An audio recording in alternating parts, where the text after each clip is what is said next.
বর্তমান ইন্টারনেটে সবচেয়ে আলোচিত বিষয় হচ্ছে এপস্টিন ফাইল।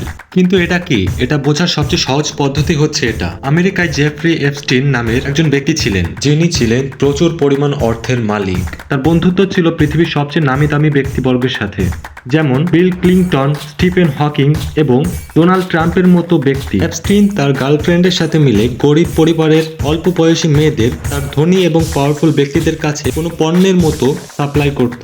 তার কাছে ছিল একটা প্রাইভেট প্লেন, যাকে সবাই ললিতা এক্সপ্রেস বলতো। এমনকি তার ছিল একটা নিজস্ব আইল্যান্ড, আর এই আইল্যান্ডে সে এবং তার বন্ধুরা মিলে না জানি কত মেয়ের জীবন ধ্বংস করেছে। কেউ জানতো না তার কাছে এত টাকা আসছিল কোথা থেকে। কিন্তু সাল 2008-এ শক্তিশালী প্রমাণের কারণে তাকে গ্রেফতার করা হয়। তবে এপস্টিনের ক্ষমতা এতটাই ছিল যে সে তার ক্ষমতার জোরে আজীবন কারাদণ্ডকে শুধু 13 মাসের শাস্তিতে পরিণত করে ফেলে। কিন্তু তারপর যখন 2019 সালে তাকে আবারও গ্রেফতার করে নেওয়া হয়, তখন জেলে থাকা অবস্থায় শুধু তার মৃতদেহ পাওয়া যায়। ধারণা করা হয় যে সে আত্মহত্যা করেছে।